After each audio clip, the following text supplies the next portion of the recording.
The message was still glowing on the screen when she stepped out of the shower. Understanding. That's what she'd named him in her contacts. Like it was a code. Like she thought I'd never see it. 2 weeks away. Our nights together. I adore you. My hands went cold. I locked the phone and set it back on the nightstand exactly where I'd found it. Through the bathroom door, I could hear her humming, that little tune she'd started humming last month, the one that made my stomach turn now that I understood what it meant. She emerged in a cloud of steam, wrapped in the towel I'd bought her hair dripping down her back. She didn't even glance at her phone. Just started getting dressed like everything was normal. Like our entire marriage wasn't a lie wearing a smile. My name is Derek. I'm 37. And in that moment, I understood something with absolute clarity. I wasn't angry. I was architect. Hey, she said, kissing my shoulder. You okay? You look pale. Fine, I said. Just tired. She nodded and went downstairs to make coffee. I sat on the edge of our bed and stared at her phone, calculating.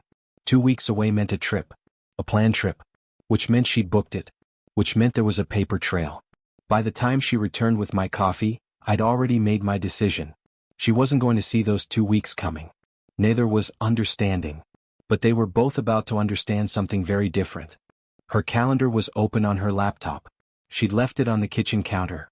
Careless, the way people are when they think they're invisible. I photographed every page. The trip was scheduled for 3 weeks from now. A conference in San Francisco. Except the conference didn't exist. I checked. No registration. No venue. Just a lie she'd constructed so carefully that she'd probably started believing it herself. Understanding was booked at the same hotel. The St. Regis. 4 nights. Room 1847. I found his real name buried in her deleted emails. Marcus Webb. 39. Some kind of tech consultant. His LinkedIn showed a wedding photo. Him and a blonde woman smiling at the camera. 2 kids in the background. A golden retriever. The American dream packaged and presented. My wife wanted to dismantle that dream the same way she was dismantling mine. I started making calls. Quietly. Systematically. First to Marcus's company, a casual inquiry about his availability for a consulting contract. They told me he was out of office frequently. Very frequently. Concerning, actually, given his current project status. Then I called his wife's office, pretending to be a client trying to reach her husband. She transferred me to his direct line. He didn't answer. I left a message. Hi Marcus, calling about the upcoming San Francisco trip. Just want to confirm the hotel arrangements are still working for you and your wife. By evening, his company had flagged his travel patterns. My wife was still humming that tune. She had no idea the clock was ticking on her escape plan. I hired a private investigator named Carla. Discreet. Professional. No questions asked. I need documentation, I told her. Photos, timestamps, locations. Everything. She nodded like she'd heard this story 1,000 times. Maybe she had. Meanwhile, my wife was planning. I watched her research restaurants in San Francisco. Book spa appointments. Practice her lie in the mirror. I could see her doing it, rehearsing the story about the conference, about the networking, about being so busy she'd barely have time to call. She was getting ready to vanish into someone else's arms while I stayed home maintaining the fiction of our marriage. I accessed her email through the password she'd carelessly written in a notebook in her desk drawer. Hundreds of messages from Marcus. Years of them, actually. Not 2 weeks. Years. He'd been weaving himself into her life since before I knew his name existed. Can't stop thinking about you, he'd written last month. Your husband is lucky. Doesn't deserve you. My wife had responded. He never really did. I read that sentence 5 times. Then I forwarded every single email to Marcus's personal computer, the one registered to his home address. Anonymous sender. No trace back to me. His wife would find them eventually. Maybe when she opened his laptop. Maybe when she got the notification that someone had accessed his cloud storage. Maybe when his company started asking uncomfortable questions about why he'd been traveling so much. I didn't need to do anything else. Just plant the seeds and watch them grow. Carla sent me the first photographs on day 5. My wife and Marcus at a hotel bar downtown. His hand on her lower back. Her head tilted toward him like he'd invented gravity just to keep her anchored. The timestamp read 2:47 p.m. on a Wednesday, a time when she told me she was in back-to-back client meetings. More photos followed. A boutique hotel room. Her dress discarded on a chair. His hand reaching for her in the darkness. The intimacy of it made me feel like I was watching someone else's marriage, not my own. I forwarded the photos to an email account I'd created. Subject line, "Your husband's real schedule." Marcus's wife would receive it in exactly 3 weeks, the day before they were supposed to leave for San Francisco. My wife came home that evening smelling like his cologne. She kissed me hello and asked about my day. I told her it was fine. We ate dinner. We watched television. We existed in the same room like two people performing a play that had already ended. "I'm going to that conference in 3 weeks," she said casually during a commercial break. "I know," I said. "It should be good. Good networking opportunity." Hum. She settled into my shoulder and I felt nothing. No anger. No sadness. Just the cold satisfaction of knowing exactly what was coming. Her phone buzzed. A message from Marcus, counting the days. She smiled at the screen. I smiled at my own reflection in the dark television. The trap was set. All I had to do was wait. Marcus's wife called his office on day 18. I know because Carla sent me a report. She'd been monitoring his company email and the fallout was already beginning. HR had flagged unusual travel patterns. His projects were being reassigned. Questions were being asked. He was panicking. My wife didn't know yet. She was still humming that tune, still planning outfits, still living in the bubble of her own deception. But the bubble was about to pop in ways she couldn't imagine. I hired a lawyer. Quietly. We discussed asset protection, documentation, custody considerations, all the framework for what was coming. He asked me if I wanted to try counseling first. "No," I said. "I want her to understand that actions have consequences." On day 21, Marcus's wife accessed his cloud storage and found every email, every photo, every promise he'd made to my wife about their future together. She screenshotted everything and sent it to his company, his family, and, most importantly, to the woman who'd promised to love him forever. Marcus's wife also sent copies to my email address. A woman scorned recognizes another one coming.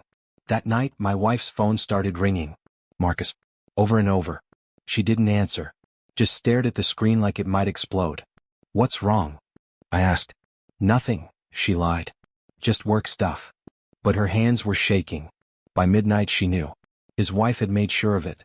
The emails forwarded to her personal account. The photos attached. The message simple and devastating. "He's all yours. But you should know he has a wife. And 2 children." My wife went to the bathroom and locked the door.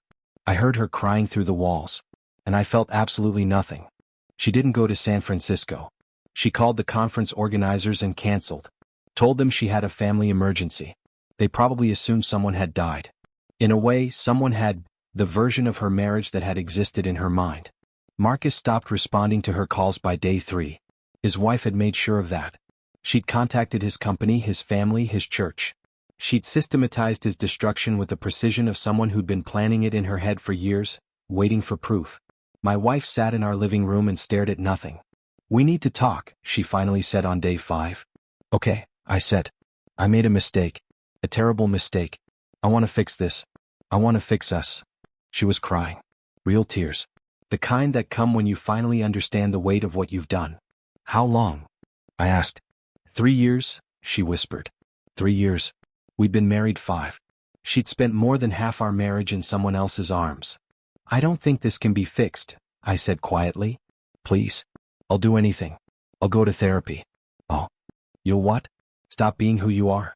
Stop wanting him." I leaned back in my chair. "You made your choice every single day for 3 years. You don't get to undo that with an apology." She sobbed into her hands. I felt the cold satisfaction of watching someone finally understand the consequences of their own actions. But underneath it, something else was stirring, something that felt dangerously like regret. Because destroying her hadn't made me feel better. It had only proven how far I was willing to go to make someone else suffer. And that terrified me more than her infidelity ever had. The divorce papers arrived on a Tuesday. My lawyer had structured everything carefully. She got the house, but I kept the investments. Equal split on retirement accounts. No alimony. Clean. Surgical. The kind of divorce that leaves no room for reconciliation. She signed without argument. Marcus's marriage was imploding in real time. His wife had leaked his emails to his company, and he was being forced out.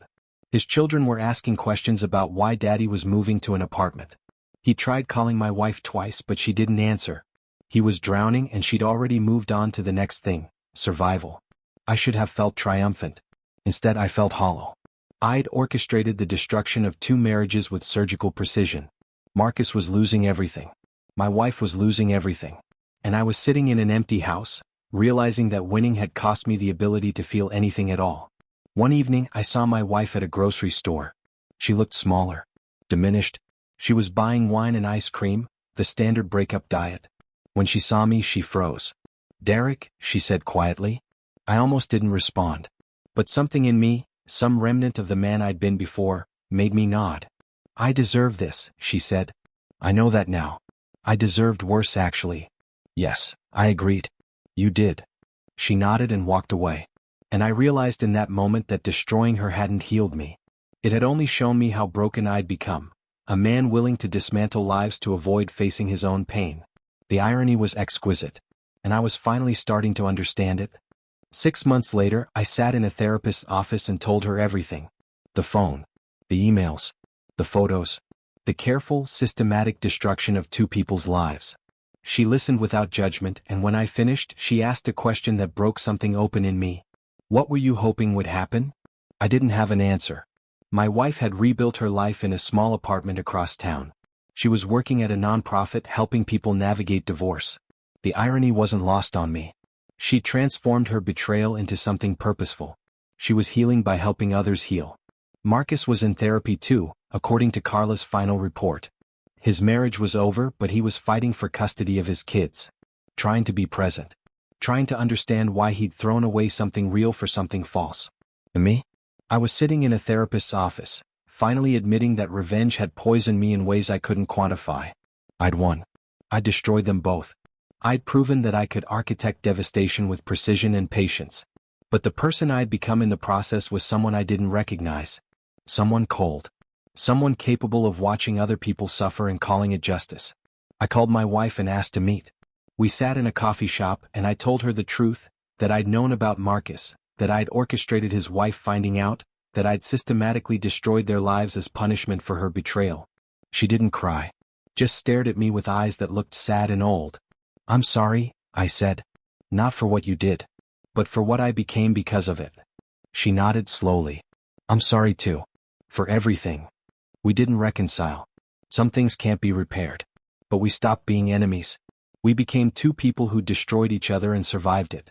That was enough. It had to be."